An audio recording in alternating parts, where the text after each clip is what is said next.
Hello guys, सो मैं ले आया हूँ बॉडी बिल्डिंग की बहुत सारी नई अपडेट्स और फर्स्ट अपडेट है निक वॉकर की, जिन्हें मैंने बहुत टाइम से कवर नहीं करा है। सो निक का फोकस गाइस पूरी तरह से इस वक्त है मिस्टर ओलंपिया के टाइटल पर। और अभी रिसेंटली एक पॉडकास्ट में निक ने देखिए डेरेक के बारे में क्या कहा। I just have a gut feeling it'll be me and him in the final two.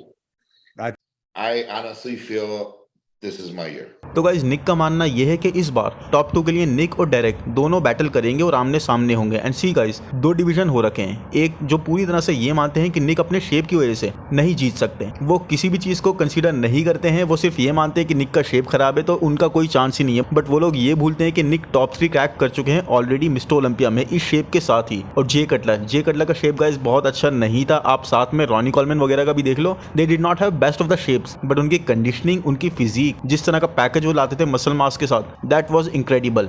तो गाइस दो डिवीजन जो मैं बता रहा था, एक तो ये हो गया, और जो दूसरा डिवीजन है वो पूरी तरह से ये मानता है कि निक ने अपने शेप को कॉम्पनसेट करने के लिए जिस तरह की कंडीशनिंग और जिस तरह की हार्ड और डेंस फिजिक प्रेजेंट करी है हर बार, जिस तरह का पैकेज वो लाए हैं स्टेज पर, उससे Nick can actually do that. And honestly guys, अगर सिर्फ शेप की बात होती तो लास्ट ईयर ही निक टॉप 3 क्रैक नहीं करते। And one can be a hater, but इस बात को कोई भी इग्नोर नहीं कर सकता कि आर्नोल्ड क्लासिक में भी निक अपने पैकेज से, अपनी एक्सट्रीम लेवल की फील्ड फिजिक से सैमसन को और एंड्रू को दोनों को बीट कर रहे थे। और मिस्टर ओलंपिया में भी एवरीवन वाज ओके कि निक, हार्डी और डायरेक्ट में से कोई भी जीत जाता, तो it was all well deserved. हाँ, ये बात सच है कि निक के लिए रास्ता दूसरों से ज्यादा डिफिकल्ट है, उनको एक्स्ट्रा वर्क करना पड़ेगा because of his shape. But man, Nick ने जिस तरह से लोगों को जीता है वो है उनका फोकस, उनकी डेडिकेशन। ये सुनिए। Bodybuilding is I'd say 100% mindset. Yes, if your mind is not in this, you will fail. Now, did you guys catch Nick Walker's response to that question? He was very emotional about answering that question because Nick knows firsthand how hard this is mentally. 3 in the world. He's top 5 in the world at a very young age, at a very fast pace. So if there's anyone you want to listen to when they talk like this, it's Nick Walker. तो यहाँ पर guys आप feel कर सकते हो किस level का focus है निक का, कहीं नहीं भटकने वाला। बट हमें क्या है गाइज, हमें तो गानों की रील्स डालनी है, प्रमोशंस करने हैं भर भर के। It is very disappointing guys कि इंडियन एथलीट्स की मैं अपडेट्स कवर करना चाहता हूं, बट उनका पेज खोलो आप इंस्टाग्राम पर तो आप क्या देखोगे? गानों की reels, controversies, live calls. Progress कहाँ है मैन? वर्कआउट्स की अपडेट कहाँ है? फिजिक अपडेट्स कहाँ है? बहुत रेयरली होती हूँ, तो बीच बीच में। और गाइज यही एक रीजन है जिसकी वजह से कोई इंडियन एथलीट मिस्टर ओलंपिया में नहीं कर पा रहा नाम। उस लेवल का फोकस ही नहीं है, सब कुछ छोड़ देने वाला। मतलब आपका फोकस गाइज इस लेवल पर जाने के बाद, I really believe, I honestly believe, और जिस तरह से सब लोग बताते भी हैं, सिर्फ और सिर्फ आपके टाइटल पर, सिर्फ और सिर्फ आपके प्रेप पर होना चाहिए। ये दूसरी चीजें आपको छोड़नी पड़ेंगी, वो है ही नहीं। खैर, इस पर तो मैं एक डिटेल वीडियो बना दूंगा अगर आप बोलोगे। बट ये देखो, Unfortunately, if you want to be at the top, you have to literally almost cut everything off. You have to be all in. There is no this, there's no that. This is what it is. Tunnel vision. And you have to accept it. And if you can't, the same for you.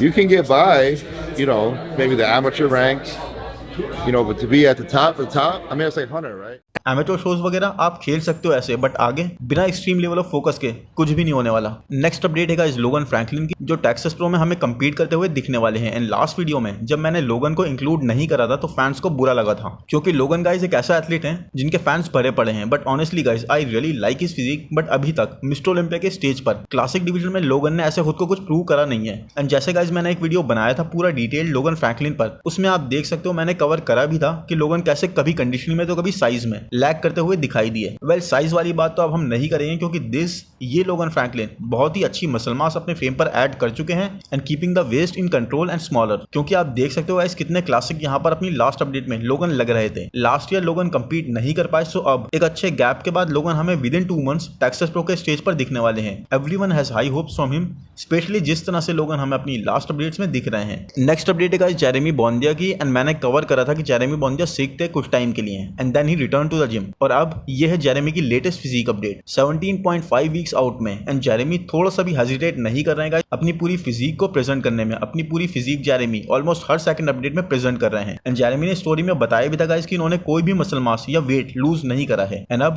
Prep start हो गई है। सो अब तक हम Jeremy को gain करते हुए देख रहे थे, मैसिव होते हुए देख रहे थे। जैसे कि आप देख सकते हो much rounder his muscles are, बहुत ही डेंस साइड पर, फुलर साइड पर इनकी फिजिक लग रही है, जबकि एरिन का फ्रेम इतना फुलर नहीं लगता। Well, that is a totally different body type. So don't know guys जजेस किसे प्रेफर करेंगे, बट अब बहुत ही एक्साइटिंग पार्ट स्टार्ट होने वाला है क्योंकि अब जेरेमी करेंगे कट डाउन और कंडीशन होना स्टार्ट, डिटेल्स लाना स्टार्ट, फील्ड होना स्टार्ट। जेरेमी की आपने कभी पहले की प्रेप देखी होगी तो यू नोस कितने इंटेंस वो हो जाते हैं इस पीरियड में। It's all work work and work. First time हमने जेरेमी को इतना मैसिव दिखा और अब ये देखने में बहुत ही मजा आने वाला है कि क्या जेरेमी इस बार भी अपने हर बार की ही प्रेप की तरह एक्सट्रीम लेवल तक खुद को पुश कर देंगे। क्या जेरेमी वही स्पिरिट, वही फायर एंड मोस्ट इंपॉर्टेंटली वही चेंजेस अपनी फिजिक में फिर से दिखा पाएंगे? क्योंकि गाइस अब ये वो मोमेंट है जो डिसाइड करेगी हु गेट्स इट। नेक्स्ट है गाइस अली बिलाल की physique update and last year से अब तक गाइस जिस तरह से अली बिलाल ने खुद की फिजिक को इंप्रूव करा है, जो चेंजेस करे हैं वो बहुत ही एक्सेप्शनल है। आई mean look at the back. पहले इनका फ्रंट पोज एक किलर पोज था, मतलब इनको फ्रंट पोज के लिए जानते थे लोग, बहुत पसंद करते थे। Now look at the back man,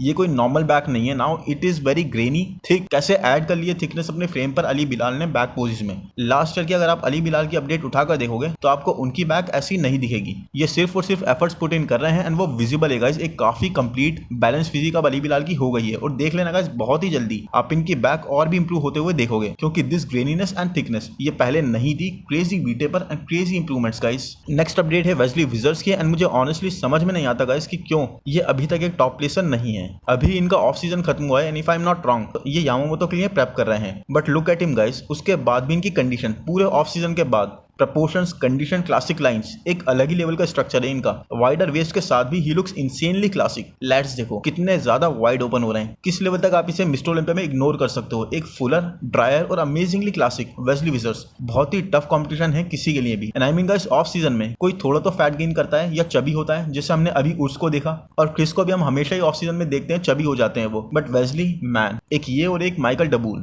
दोनों ही अलग ही ब्रीड्स हैं। नेक्स्ट अपडेट है गुड वीटो की, जो प्रेप कर रहे हैं यामामोतो और यूरोपा प्रो के लिए। एंड मैन ये आई थिंक गुड वीटो की बाय फार बेस्ट अपडेट है, क्योंकि गुड वीटो की फ्रंट शॉट्स की अपडेट्स तो हमने हमेशा ही देखी है और we know how crazy he looks here, but back से दिस फाइब्रस बैक, इस तरह की ग्रेनीनेस, और वो भी अभी से ही गाइस, क्योंकि दोनों ही शोज में काफी टाइम है अभी गुड वीटो के। So it's just crazy man. This is one of the most anticipated pro show debut. And Regan Grimes के लिए यामामोतो में अब काफी दिक्कतें बढ़ गई हैं, क्योंकि गुड वीटो उनके सामने होंगे। रीगन इंप्रूव्ड है और पूरे एक साल का गैप लेकर आ रहे हैं, ये बात पक्की है, बट उसके बाद भी गाइस गुड वीटो एक अलग ही लेवल पर है। Look at the quads and conditioning में भी गुड वीटो ने खुद को प्रूव कर रखा है ऑलरेडी कि he knows how to nail that. Chicago pro में अब सिर्फ 3 वीक्स बचे हैं और वहां होने वाला है जस्टिन शेयर का प्रो डेब्यू, वो भी ब्लेसिंग अवोदिबो के सामने। जस्टिन के लास्ट वीडियो में हमने फ्रंट शॉट्स देखे थे, एक extremely tiny waist, wider lats and insane vacuum, and Justin was looking very impressive. But सभी फैंस जस्टिन के बैक शॉट्स भी देखना चाहते थे, सिंपली बिकॉज गाइस जस्टिन ने ऐसी कोई भी अपडेट शेयर नहीं करी थी, और फिर जस्टिन ने शेयर करी ये अपडेट रियल लैट स्प्रेड की। एंड डैम, एक बहुत ही ज्यादा कंप्लीट बॉडी बिल्डर, एक बहुत ही strong rear lat spread pose,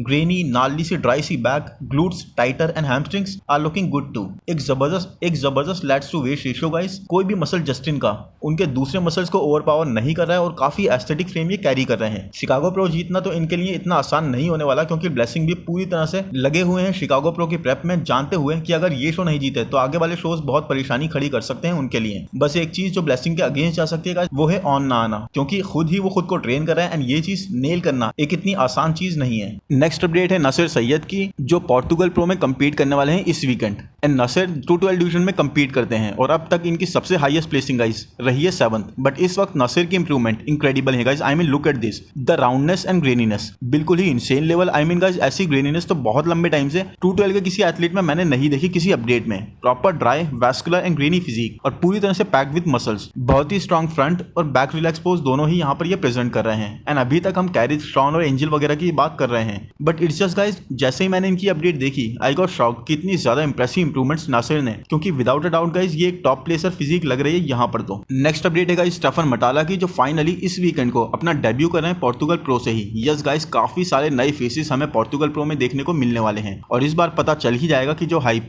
Stephen को लेकर बनी हुई थी वो कहां तक स्टेफन पूरी कर पाते हैं। स्टेफन को काफी ज्यादा वेट कट करना पड़ा है क्लासिक के वेट कैप में आने के लिए, और उसके बाद भी अपनी इस लेटेस्ट अपडेट में स्टेफन अच्छी मसल मास कैरी करते हुए दिख रहे हैं। जैसी सेपरेशन दिखा रहे हैं ये शोल्डर्स और आर्म्स में और यहाँ पर चेस्ट और ट्रैप्स के पोर्शन में, साथ ही एक फुलर साइड पर चेस्ट है जो काफी अच्छी बात है इस डिवीजन के लिए। और फाइबर्स तो इनके चेस्ट में हमेशा ही दिख जाते हैं। It's just guys abdominal section, अगर आप इनकी कोर देखोगे तो बस एक वही पार्ट है जहां पर इनकी डेफिनेशन थोड़ी सी कम लगती है। एब्डोमिनल के इनके जेनेटिक्स वैसे नहीं है, बट इसमें कुछ नहीं करा जा सकता गाइस। लेकिन इसके अलावा I don't see any reason कि क्यों स्टेफन इस शो में जाते हुए एक promising classic physique bodybuilder नहीं है। नेक्स्ट अपडेट है गाइस जेरेमी पॉटविन की, जो इस वक्त पीक वीक पर हैं और जेरेमी पॉटविन सिर्फ और सिर्फ जीतने जा रहे हैं इस बार पोर्टुगल प्रो में। आई मीन इनकी टाइनी वेस्ट, वाइड शोल्डर्स और कार्टूनिश फिजिक के सामने तो वैसे भी कोई इतना एस्थेटिक नहीं लग पाता। और अब ये देखिए बैक गेन्स, लैट्स के ऊपर लैट्स आ गए हैं और मसल्स के ऊपर मसल्स लग रहे हैं, ऐसा लग रहा है इतने ज्यादा बीफी जेरेमी यहाँ पर लग रहा है। और वही वेस्ट सेम साइज, बहुत ही थिक। इनके पास गाइस शेप है, इनके पास एस्थेटिक्स है, एक अच्छा वी टेपर है, जबरदस्त शोल्डर टू वेस्ट रेशियो है, एक बहुत ही डोमिनेटिंग फिजिक है ये गाइस मेंस फिजिक के स्टैंड पॉइंट से। एंड आई ऑनेस्टली बिलीव कि पोर्टुगल प्रो जेरेमी पॉटविन का ही है। एंड आई होप गाइस ये वीडियो आपको पसंद आया होगा। पसंद आया है तो प्लीज लाइक कर दो, चैनल को सब्सक्राइब कर दो, नोटिफिकेशन बेल को दबा दो, इंस्टाग्राम पर भी फॉलो कर लो। Thank you, bye bye.